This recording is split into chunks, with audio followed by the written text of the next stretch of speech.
Ya.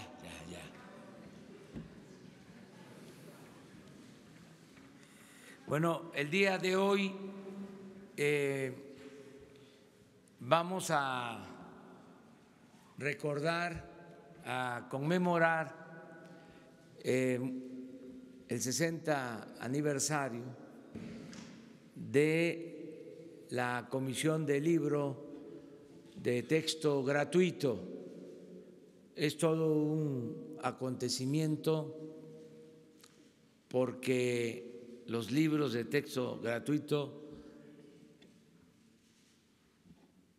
marcaron el inicio de una nueva etapa en la educación pública.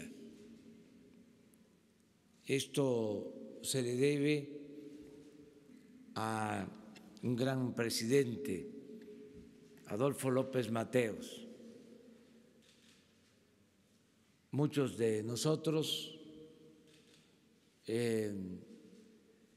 tuvimos la oportunidad de estudiar en esos libros en la primera etapa, en la primera versión que se entregaron de manera gratuita en todo el país. Llegaban los libros hasta los pueblos más apartados de México. Y por eso, en homenaje a Adolfo López Mateos, a esta decisión de tener un libro de texto gratuito, que sin ánimos de polemizar, solo recordando, porque si no se sabe de dónde se viene, difícilmente se va a saber hacia dónde se va. En ese entonces hubo oposición de los conservadores. Eso es de pasada nada más. Lo digo como antecedente para los que les gusta la historia y sobre todo los que le han dado seguimiento al comportamiento del conservadurismo en México. No querían los libros de texto gratuito. Aún así, se llevó a cabo esta acción de gobierno para impulsar la educación pública. Y por eso el día de hoy vamos a conmemorar este nuevo aniversario, 60 años de la Comisión de Libros de Texto Gratuito. Yo le doy la palabra al secretario de Educación, Esteban Moctezuma. Él va a explicar y entre todos festejamos el que se tengan los libros de texto gratuito. Gracias, señor presidente.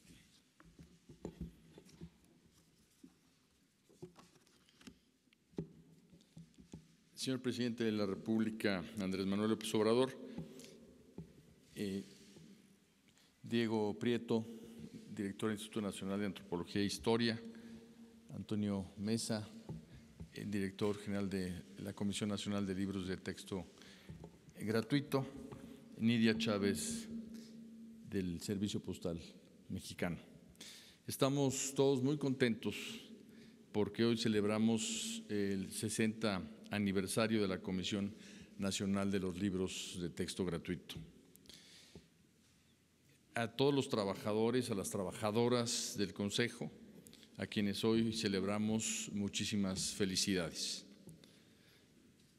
Saludo a todos los representantes de los medios de comunicación e invitados especiales para comentar que el 12 de febrero de 1959, hace 60 años, fue firmado el decreto que dio origen a uno de los grandes pilares del sistema educativo mexicano, el libro de texto gratuito. Menos de un año después, el 16 de enero de 1960, el entonces secretario Jaime Torres Bodet hizo entrega del primer libro y del primer cuaderno de trabajo del grado inicial de primaria en la Escuela Rural Cuauhtémoc de El Saucito, en San Luis Potosí. Con ese acto inició la entrañable e importante entrega que cada año realiza la Secretaría de Educación Pública a las niñas, los niños y los jóvenes de México. Este es un caso único en el mundo. Ningún otro ministerio o Secretaría de Educación realiza un esfuerzo social y editorial de esta magnitud. Cuando se expidió el decreto para la creación de la Comisión Nacional de Libros de Texto Gratuito, hace 6 décadas, los desafíos eran enormes. En aquella época se luchaba aún por abatir un grado extremo de analfabetismo en México. Ahora los retos no son menores por el considerable aumento en la matrícula escolar y por la ampliación del sistema educativo nacional. México está muy orgulloso de contar con una institución de las dimensiones y alcances de la CONALITEG. El trabajo realizado por esta institución debe ser digno de respeto y la admiración de todos los mexicanos, pues hace posible la edición anual de cerca de 200 millones de libros para más de 25 millones de alumnos de educación preescolar, primaria, secundaria, telesecundaria, bachillerato y educación especial. La nueva escuela mexicana propuesta por el gobierno de la Cuarta Transformación, encabezado por el presidente Andrés Manuel López Obrador, tiene como centro a las niñas, los niños y los jóvenes del país. En el aula, el libro de texto gratuito seguirá desempeñando el papel crucial de herramienta, acervo, fuente de referencias y compendio de conocimientos. Celebremos hoy la historia y la vigencia del libro de texto gratuito. Celebremos a todas y a todos quienes hacen posible su proceso de producción y de distribución. Para esta fiesta de la educación mexicana y con la autorización del presidente de la República, hemos convenido la cancelación de una estampilla postal que lleva como imagen principal el retrato del caudillo del sur, Emiliano Zapata.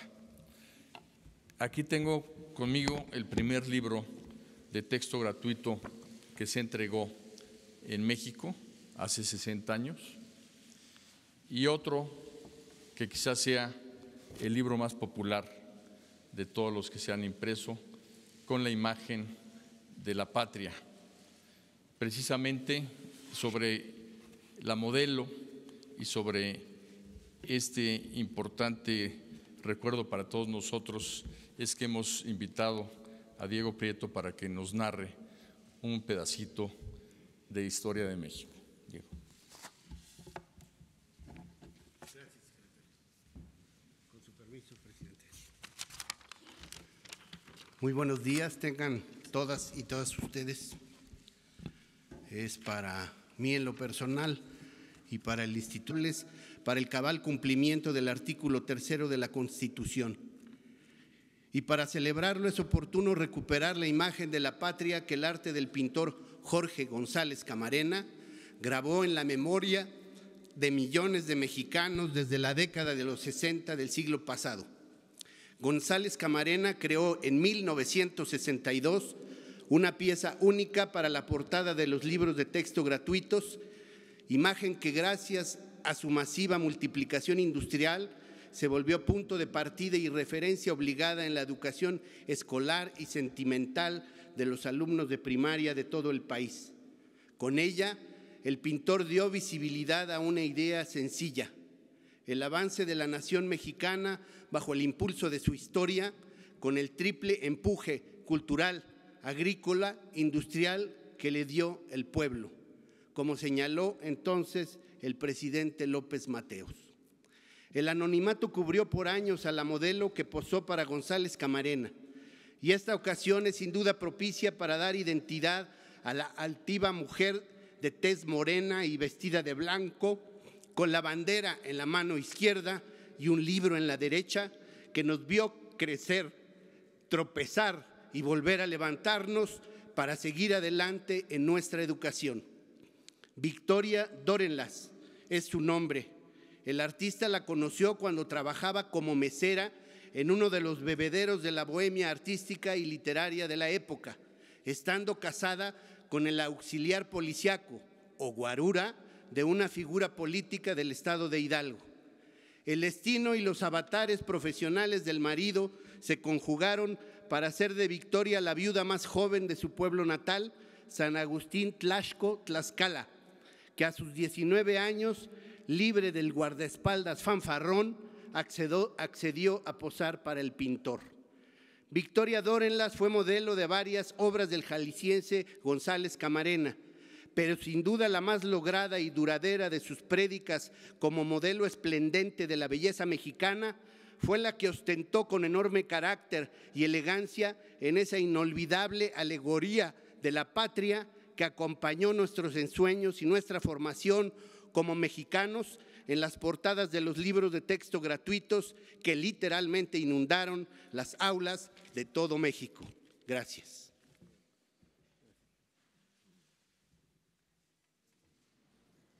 Con su permiso, señor, procedemos a la cancelación del timbre postal.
Muchas gracias.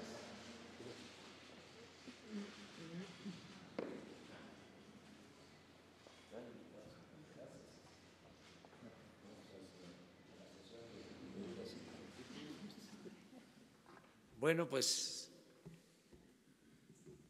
terminamos con esta ceremonia que quisimos llevar a cabo en este tiempo por la importancia que tienen estas conferencias, porque muchos ciudadanos, como lo hemos dicho, están pendientes de lo que se dice aquí en Palacio Nacional desde muy temprano. Abrimos la sesión de preguntas y respuestas. Buenos días, presidente. Hoy publicamos en el Heraldo de México una entrevista con Juan Guaidó. Le pide a usted que no vea el tema de Venezuela como un tema de izquierdas o de derechas, sino como un tema de crisis humanitaria. ¿Usted qué podría decirle a los venezolanos que apoyan a este personaje y que no apoyan a Maduro? ¿Puede cambiar México su postura respecto a Venezuela? Gracias. Bueno, ya lo hemos dicho varias veces, no es conmigo, es con la Constitución. Esta postura se ciñe a lo que establece nuestra Constitución, el artículo 89, tantas veces citado, que establece como principio de política exterior la no intervención, la autodeterminación de los pueblos, la solución pacífica de las controversias, la cooperación para el desarrollo, la protección de los derechos humanos. Esta es nuestra postura y tiene que ver con nuestra historia. Puede ser que en otras naciones, otros gobiernos con otra historia vean esto como algo superficial, algo que puede cambiarse de acuerdo a circunstancias, pero para nosotros es parte de nuestra historia, son las enseñanzas de nuestra historia.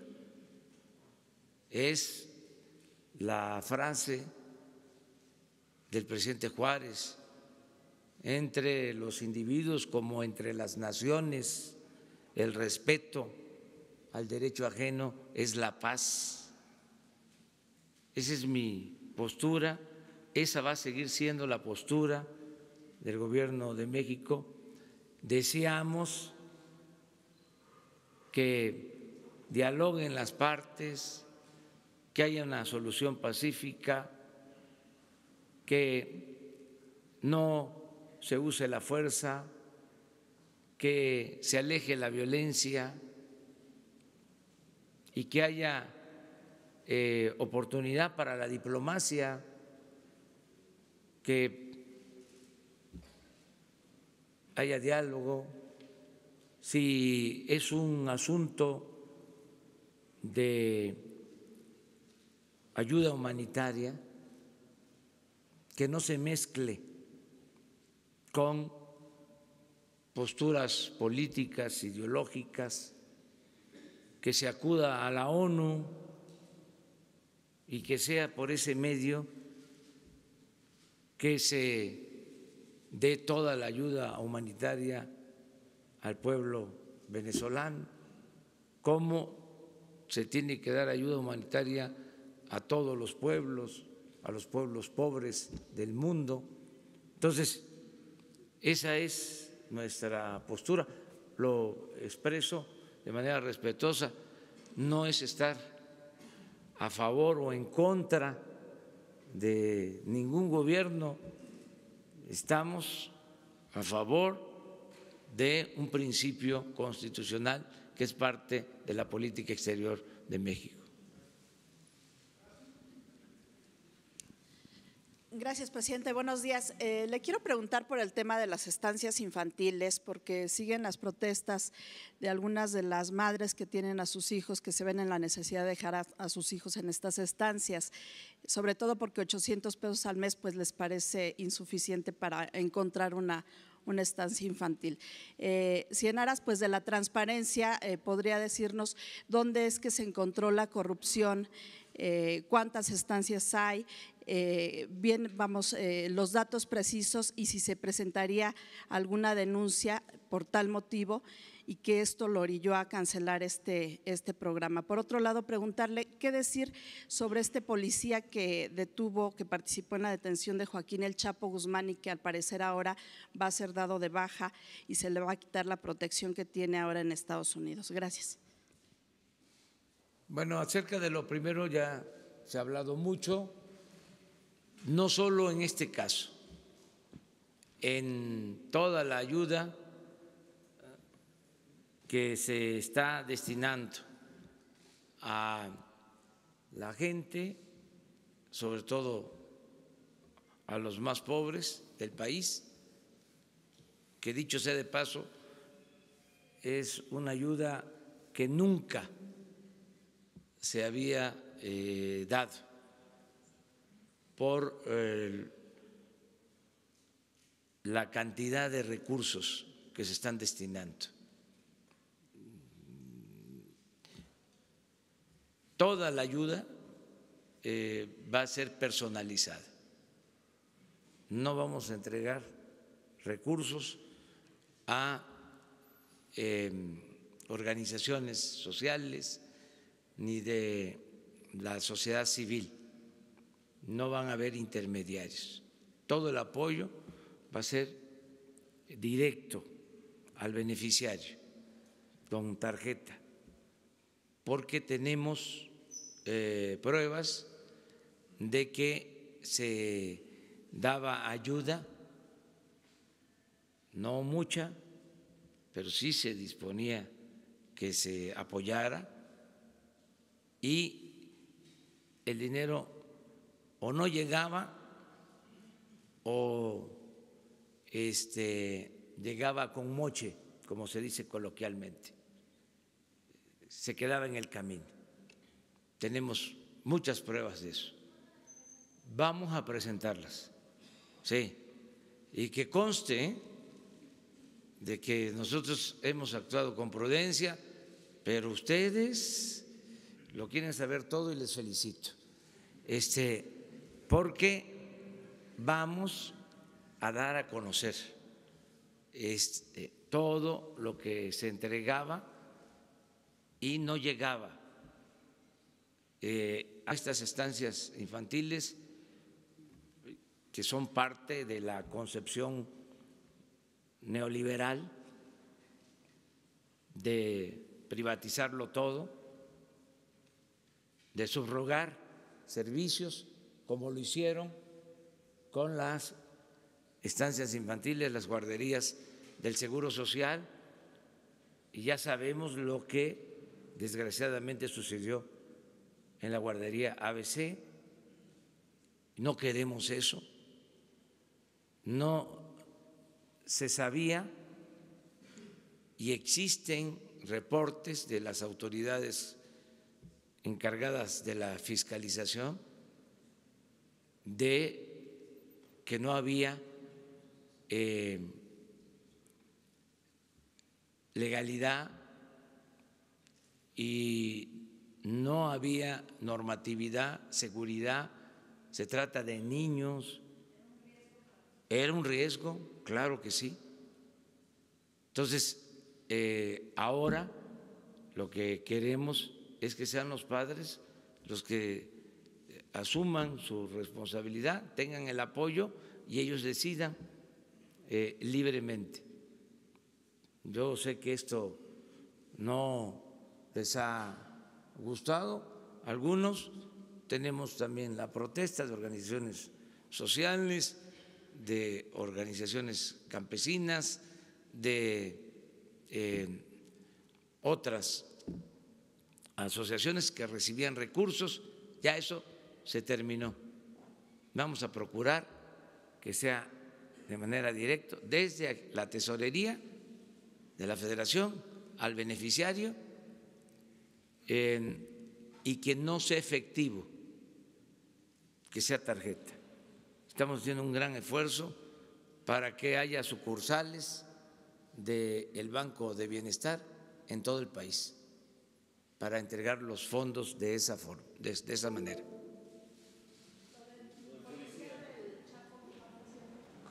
Si a nosotros nos piden protección de cualquier persona, lo hacemos. Está en Estados Unidos con protección y ahora se la van a quitar porque parece lo van a dar de baja por motivos de austeridad. O sea, él tiene protección ahora, está en Estados Unidos, pero se la van a quitar por motivos de austeridad. ¿En el caso nuestro? Sí, el caso del gobierno mexicano. No aplica la austeridad en este caso.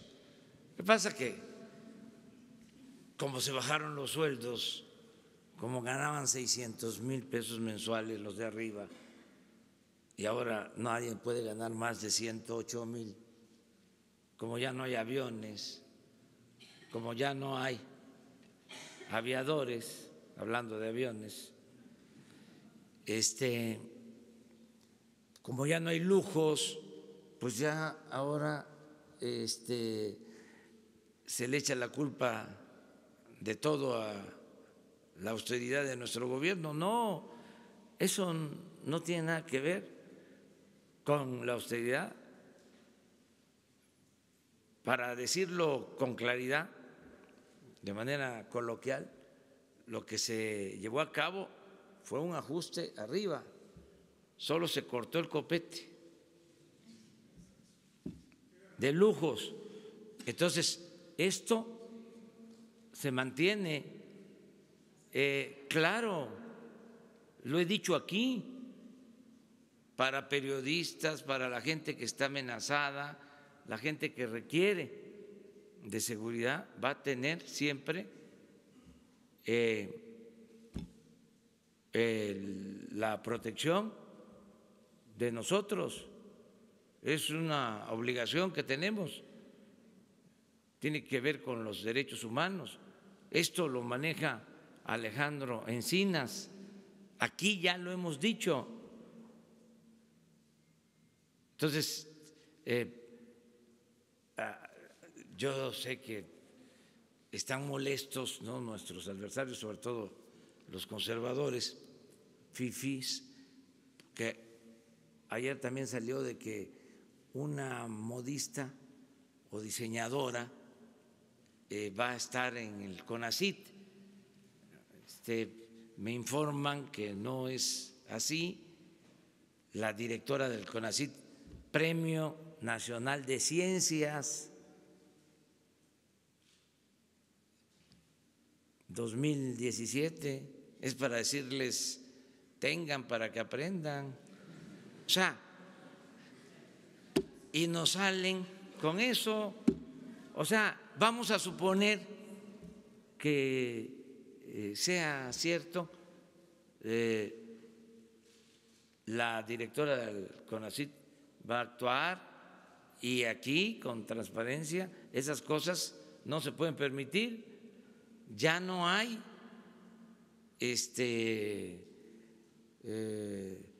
modistas, modistos, maquillistas, ya no hay esas exquisiteces, esos lujos, ya se terminó. Este es otro gobierno. Pero qué bien que todo esto esté saliendo, para que así nadie abuse y que todos participemos hasta limpiar de corrupción el gobierno. Sí, pero la información que tengo es que no es del todo cierto. Hoy se va a informar sobre este tema la directora del CONACYT, y si fuese así, pues hasta hoy estuvo de funcionaria.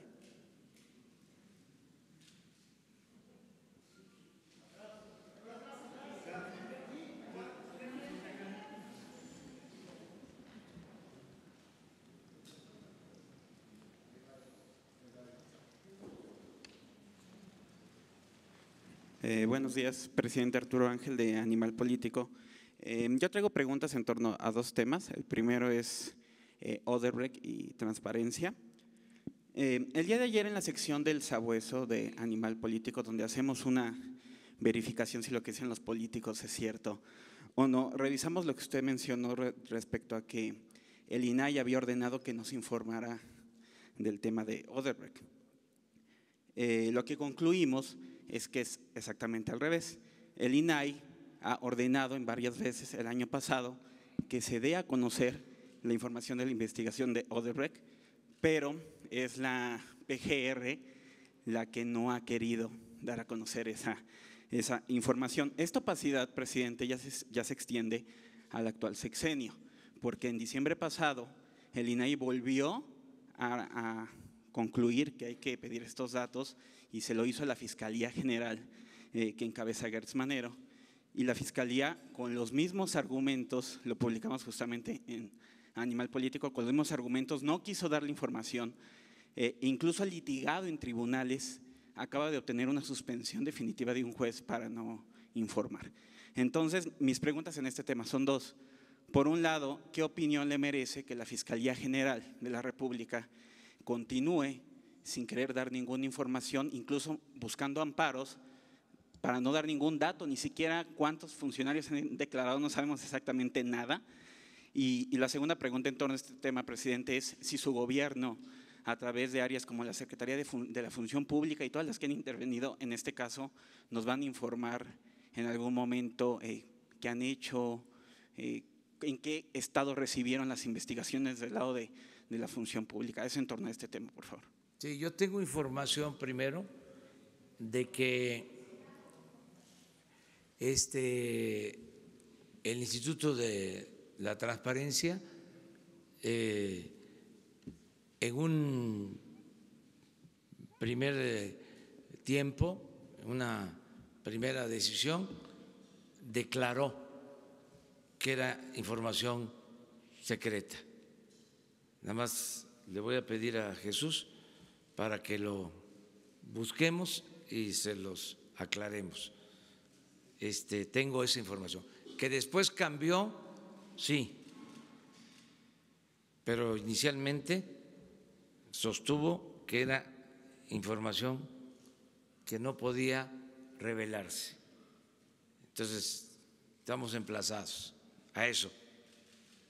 Si no es cierto, yo aquí voy a decir de que tú tienes razón, tu información es buena, yo voy a reconocerlo. Y si no, aquí vamos a hablar del tema. Eso lo vamos a ver. Pero es muy importante tu pregunta de fondo sobre qué se puede decir y qué no se puede decir, qué se puede dar a conocer, qué no se puede dar a conocer. Yo soy partidario de que se reforme la ley. Incluso no descartamos el enviar una iniciativa para que la autoridad pueda dar a conocer estos casos sin que signifique violar poderes. Entonces, es un asunto de la Fiscalía General. De todas maneras, independientemente de la iniciativa para que se ventile todo, porque yo soy partidario de que la vida pública tiene que ser cada vez más pública y considero que una regla de oro de la democracia es la transparencia. De todas maneras, yo le diría, exhorto, desde luego respetuoso de su decisión, de su autonomía, al fiscal general Alejandro Germanero, que dé a conocer todo lo de Odebrecht para que se entienda mejor. Yo no voy en casos de corrupción a sudar calenturas ajenas.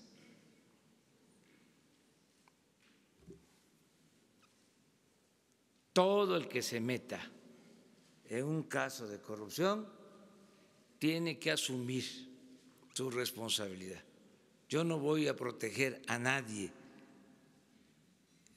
lo subrayo, en casos de corrupción. Se trata de justicia, ahí sí, sudo las calenturas ajenas, pero en casos de corrupción, no.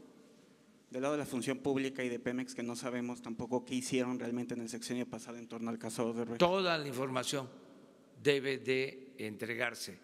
¿Ya se está dando a conocer o a poco ustedes sabían de que se estaba pagando a grandes empresas que tenían contratos con la Comisión Federal de Electricidad? Sabían algunos medios, algunos medios. Yo les puedo garantizar que el 95% del pueblo de México no lo sabía. Algunos medios, ya lo dije, el proceso, nada más que hizo un reportaje de cómo estaban saqueando la Comisión Federal de Electricidad, porque se aplicaba la máxima del vasallaje, de obedecer y callar.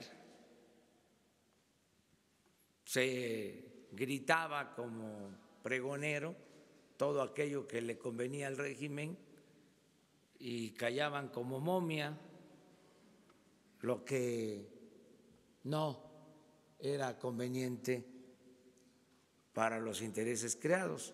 Entonces, ahora hay que celebrarlo. O sea, estamos ventilando todo. Entonces, el caso de Pemex, todo. El caso de la Comisión Federal, lo mismo.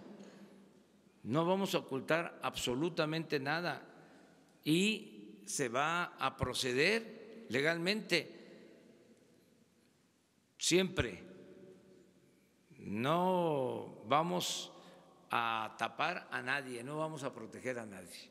Presidente, y finalmente sobre el tema de los servidores de la nación y sus atribuciones, justo publicamos que durante la campaña ellos fueron promotores del voto de Morena y que también ahora van a repartir las tarjetas estas con los apoyos. Mi pregunta es, ¿por qué se decidió que ellos las entregaran si ellos no son funcionarios públicos, eran voluntarios y ahora ellos van a entregar estas tarjetas? Sobre todo porque los expertos dicen que esto podría alentar el uso clientelar. ¿Los expertos? Expertos que entrevistamos en esta nota publicada en Animal Político, abogados, dicen que opinan que podría haber un uso clientelar de este programa al usar voluntarios y tenemos la duda de si la Secretaría del Bienestar los va a contratar a estos voluntarios por este trabajo que van a hacer y cuánto les van a pagar. Muchas gracias. Sí, todo eso se va a informar y qué bueno que utilizaste la palabra podrían, porque no va a ser así, es decir, no se va a utilizar el presupuesto como era antes para favorecer a ningún partido, no se va a condicionar el apoyo para que se vote por determinado partido y además ya existe la Fiscalía Electoral y está a punto de aprobarse, que aprovecho para pedirles a los legisladores que ya decidan en el sentido de que va a ser delito grave, sin derecho a fianza, la utilización de programas sociales para fines políticos electorales. No van a tener derecho a fianza. Es como la corrupción, es como el robo de combustible, todo eso se convierte en delito grave.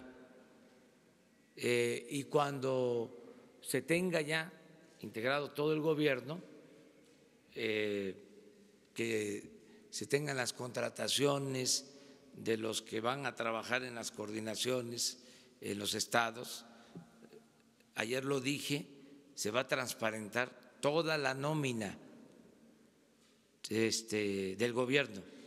O sea, no solo es la declaración de bienes y transparentar lo que tienen los servidores públicos del más alto nivel, sino toda la nómina del gobierno va a estar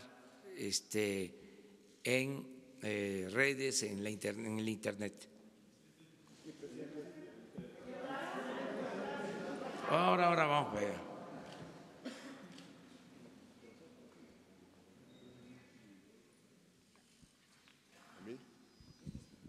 Buenos días.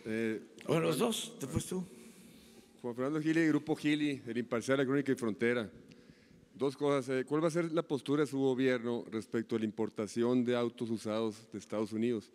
El 31 de marzo vence un decreto que tiene impedido la importación de autos a México. Esa es una, ¿no? Y la otra, si el gobierno federal va a firmar con, bueno, la Comisión Federal de Electricidad con el gobierno de Sonora, cada año firman un convenio para dar un subsidio a la tarifa de luz por las altas temperaturas del verano en Sonora. Todavía no se ha firmado y pues sí se va a firmar otra vez este año. Sí, acerca de esto último es una política de estos casos, porque la instrucción es que no aumente el precio y como no terminamos de limpiar el gobierno y hay muchos tecnócratas, pero no por el hecho de ser tecnócratas, sino por el hecho de que son muy corruptos. El conservador es muy corrupto, con todo respeto. Entonces, tengo preocupación de que estén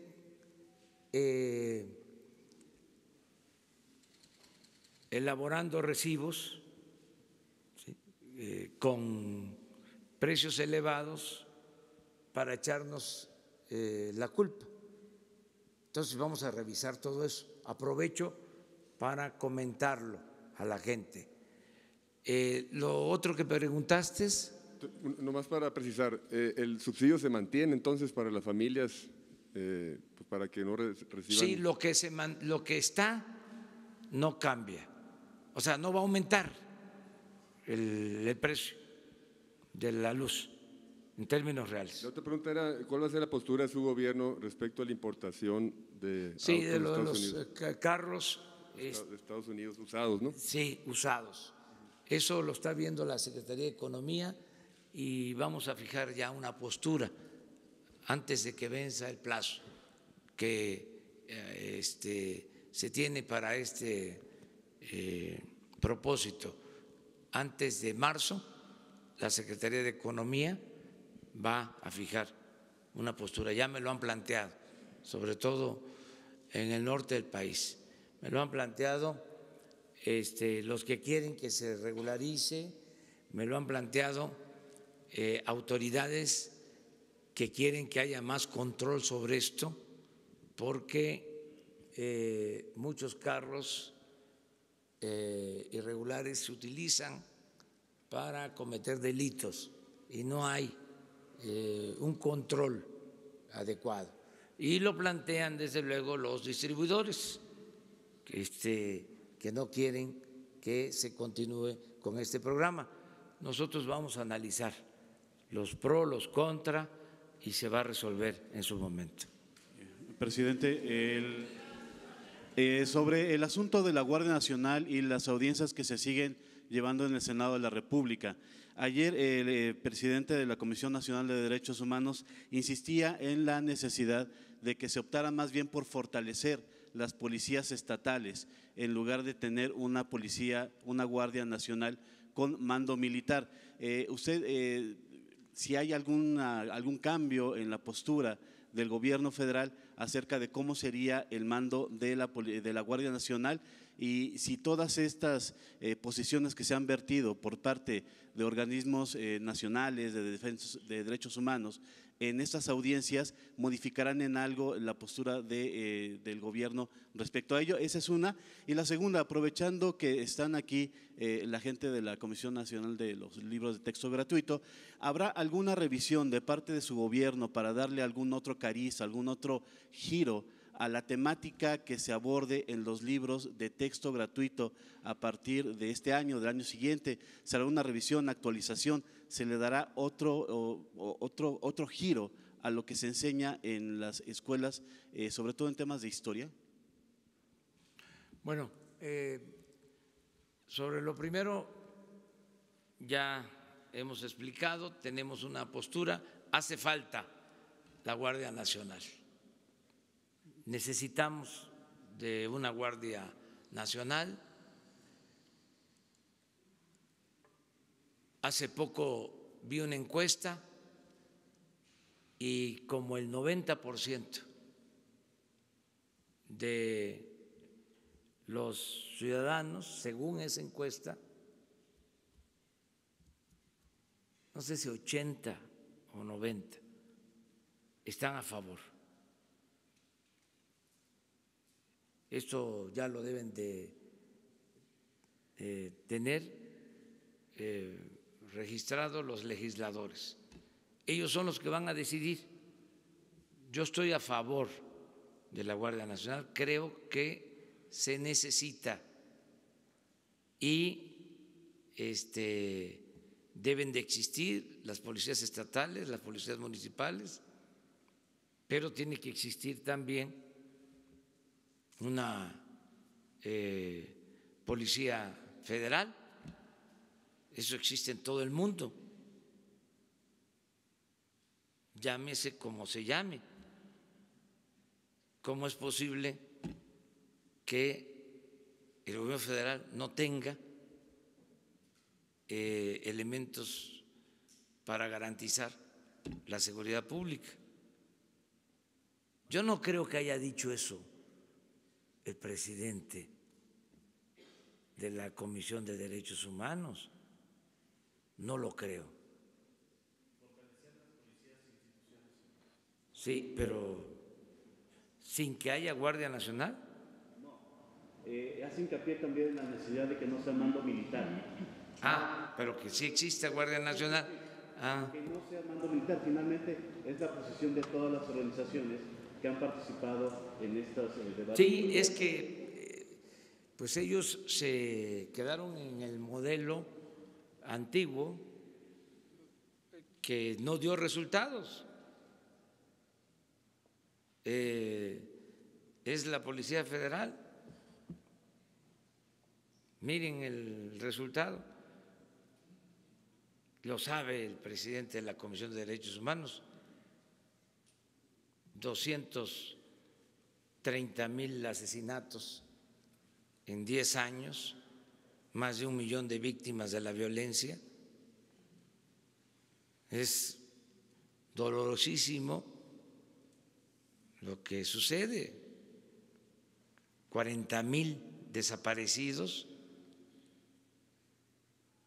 Y ahora que queremos nosotros atender este problema gravísimo, en vez de que ayuden, nos están poniendo trabas. Y esa es la verdad. Ojalá y los legisladores pues le hagan caso a la gente. Al final de cuentas son representantes del pueblo, porque siempre son los expertos los que en lo que tenemos, pero es de sentido común. Hay 230,000 elementos del ejército que, de acuerdo a la Constitución, no pueden hacer labores de seguridad pública. Nada más pueden ocuparse, de acuerdo a la Constitución, de la defensa de la soberanía.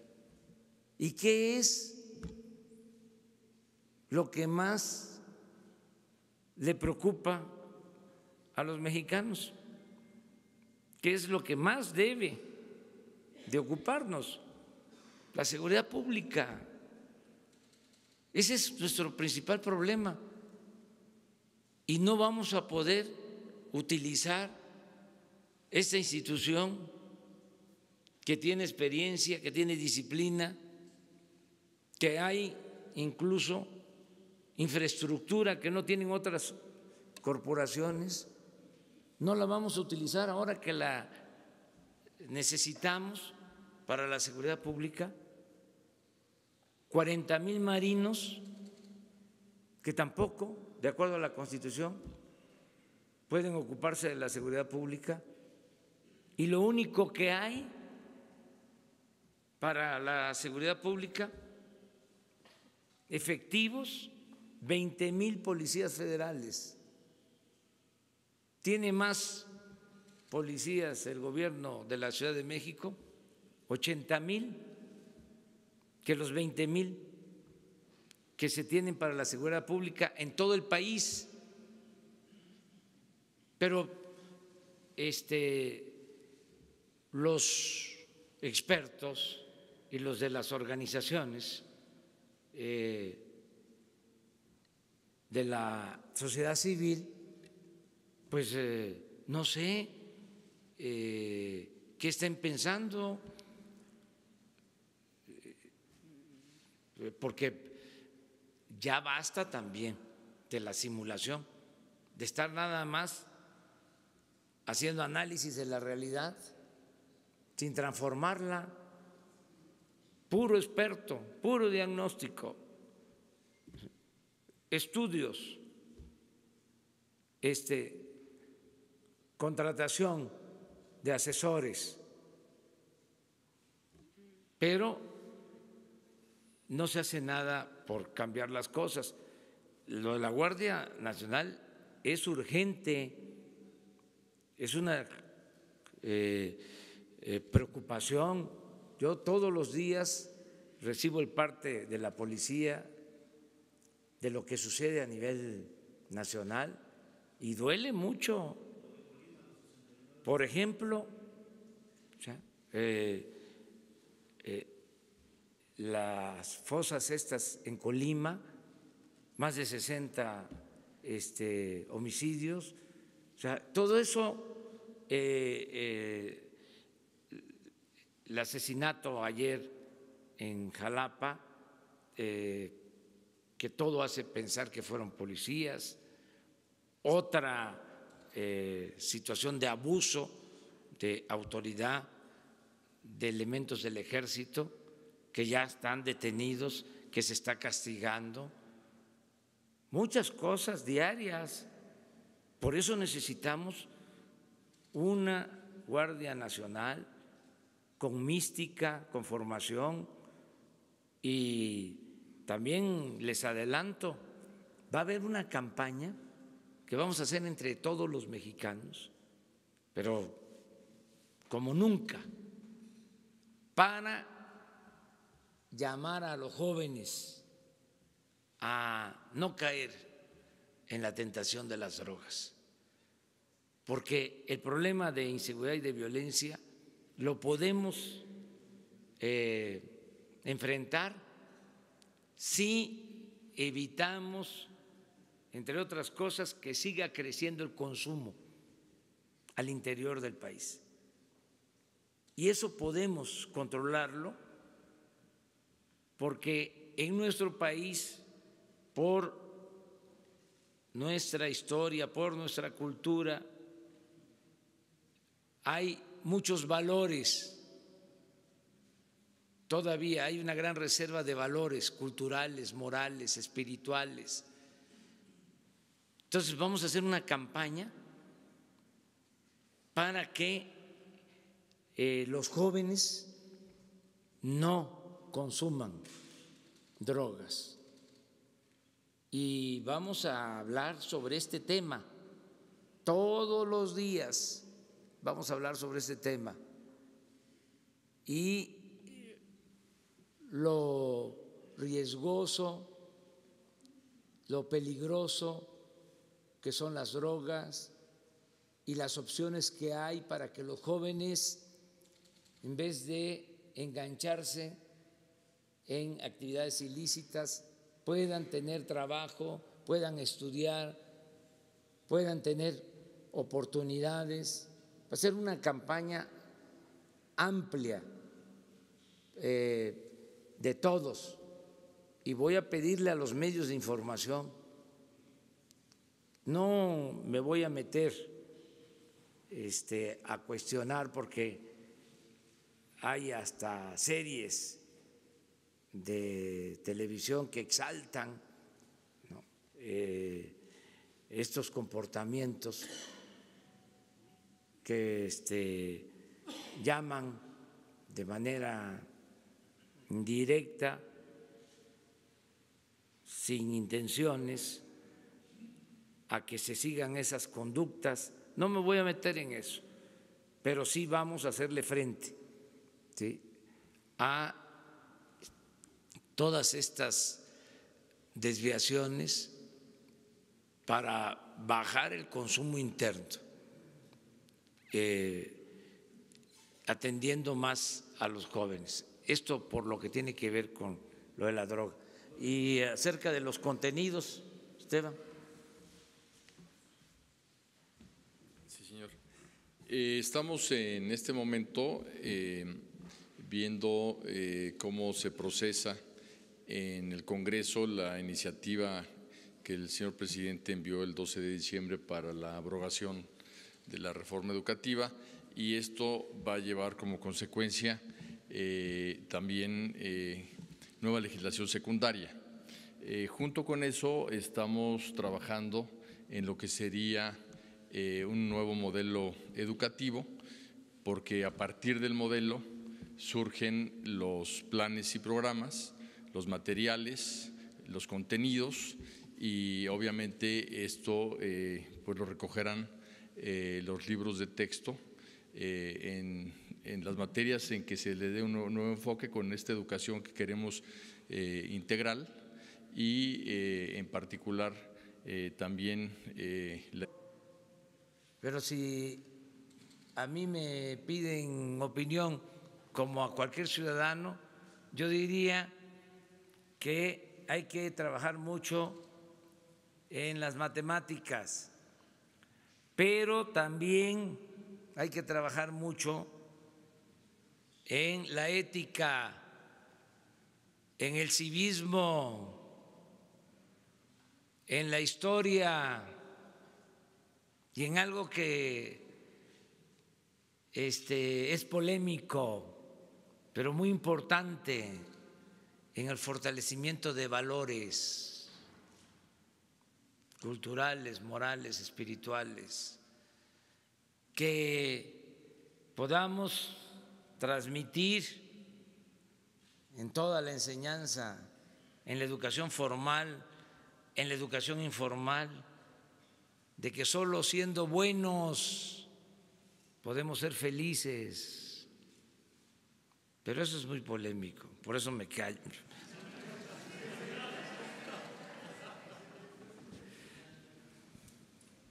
Adelante.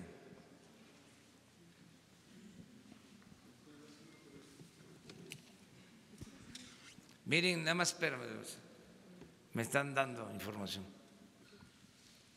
El Instituto de la Transparencia, pero lo vamos a mostrar, sí pidió reservar información sobre Odebrecht en 2 ocasiones. Yo cuando digo algo aquí es porque lo tengo probado. Les dije también, cuando se inauguró este organismo, porque se puso de moda en la época neoliberal para simular de que se iba a combatir la corrupción, de que iba a haber transparencia, etcétera, etcétera, etcétera, se puso de moda crear organismos. Por ejemplo, en materia educativa, ¿no?, el Consejo de Evaluación. ¿Por qué a los maestros nada más se les va a evaluar? ¿Y por qué no se le evalúa a los diputados y a los senadores y al presidente y a los médicos? Se escogió nada más a los maestros. Bueno, institutos, organismos reguladores, una constelación de autoridades autónomas. Bueno, cuando nació este organismo, impulsado por los conservadores de la llamada sociedad civil, la primera decisión importante que tomaron fue mantener en reserva a los contribuyentes que recibieron el beneficio de la condonación de impuestos a los grandes contribuyentes que les condonaron impuestos durante el gobierno de Fox por, creo, 10 años. Ahora se vence, o un poco más, en este año, este organismo. Y lo que les estoy planteando de lo de Odebrecht. Y ¿saben cuánto cuesta mantener este organismo al pueblo? 1,000 millones de pesos al año,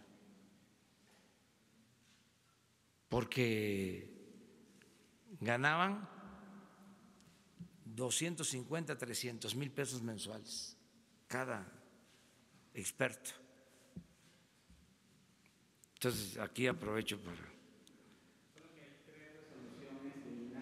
Sí. Sí, pero es posterior. Ya ahora tiene que ser… Y es la Fiscalía la que no… La Fiscalía tiene que dar a conocer. ¿Sí?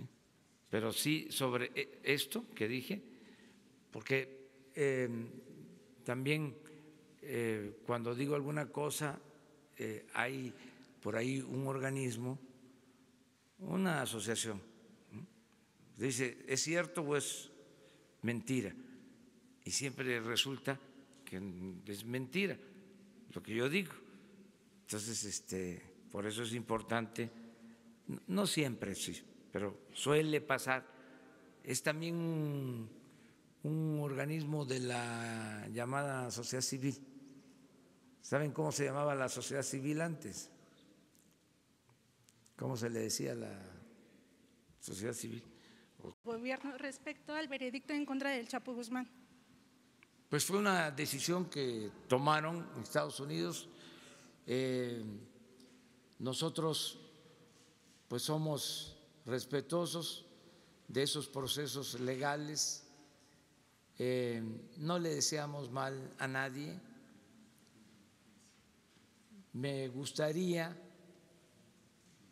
de que quienes toman estos caminos recapaciten y piensen de que es un don muy preciado la libertad y que no se debe de afectar a otros, no se le debe de causar daño al prójimo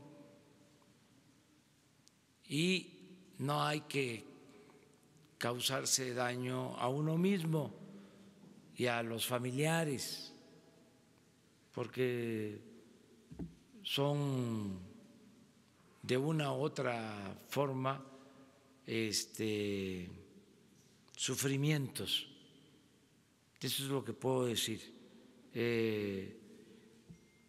Que sirva de enseñanza, que sea una lección para que se piense que la felicidad verdadera no es el dinero, no es lo material, no es el lujo barato, no es la fama. La verdadera felicidad es estar bien con uno mismo, estar bien con nuestra conciencia y estar bien con el prójimo. Sobre eso va a versar mucho la campaña dirigida a los jóvenes para enfrentar el problema del aumento en el consumo de drogas. Tenemos nosotros que bajar el consumo de droga, y tenemos que atender a los jóvenes y lo vamos a lograr porque hay ahora opciones, hay alternativas para que el joven no tome el camino de las conductas antisociales. Bueno, también para preguntarle, presidente, acerca de la renovación de la dirigencia de Morena. ¿Usted va a participar activamente en la vida de su partido? No tengo ni tiempo ¿A qué horas? ¿No piensa recomendar a Jacob Polemski, que se mantenga en el cargo? Y también para preguntarle sobre el caso de Puebla, si quién va a determinar el candidato, si Jacob, que está impulsando a Miguel Barbosa, o si los legisladores que están respaldando a Alejandra Armenta. Pues ahí sí, no opino. Ahí sí, como se dice en el béisbol, ahí sí voy a batear. Ahí sí les bateo cariñosamente. Bueno, mande. Perdón, presidente, perdone mi imprudencia. Quisiéramos saber sobre estos funcionarios que sus nombres salieron durante el juicio del Chapo. ¿Se les va a investigar? ¿Cuál es la postura del gobierno mexicano? ¿Qué va a pasar con ellos? Pues es de acuerdo a los procesos que puedan existir. El planteamiento nuestro es darle curso, no detener nada si existen denuncias, y si se presentan denuncias, pues atenderlas. Políticamente, mi postura es muy clara desde la campaña. Incluso lo dije cuando tomé posesión de la presidencia. Yo soy partidario de que pensemos hacia adelante, y para ser más claro, si queremos, es una consulta para enjuiciar si existen elementos desde Carlos Salinas hasta Enrique Peña Nieto, pasando por Zedillo, Fox, Calderón. Si queremos eso. Yo, ya lo he dicho, soy partidario de condenar al régimen. Me importa más que se desnude lo que fue el régimen neoliberal, la política de pillaje, de saqueo, el engaño, cómo se apoderaron del gobierno, cómo secuestraron al gobierno para ponerlo al servicio de una minoría rapaz. O sea, esa condena me importa más que otras cosas, porque no quisiera que en el futuro regresáramos a eso, porque puede darse el caso. Nosotros somos demócratas y al final de cuentas va a ser el pueblo el que va a decidir siempre. Y yo no voy a quedarme aquí más tiempo que lo que establece la ley y lo que decide el pueblo, porque me voy a someter a la revocación del mandato a mitad del sexenio. Y si la gente dice que continúe el presidente, continúo. Si la gente dice que se vaya el presidente, me voy. Porque el pueblo pone y el pueblo quita. Pero si dicen que se quede después de la consulta, nada más son 6 años, no a la reelección. Entonces, no quisiera que regresen los mismos y que vuelvan a imponer un régimen autoritario, corrupto, inhumano, que nos llevó a la crisis de México. Por eso, lo más importante es que la gente sepa en qué consistió este régimen autoritario, que se sepa todo. No, a ver, y se va a castigar a fulano, y lo mismo que hicieron durante tanto tiempo, chivos expiatorios. Y a los de arriba no los tocaban ni con el pétalo de una rosa, ni los mencionaban, no perdían ni siquiera su respetabilidad. Entonces ya eso no. Y si la gente dice vamos, yo voy a defender que no nos quedemos anclados en el pasado y hacer el compromiso de cero corrupción, cero impunidad, una etapa nueva.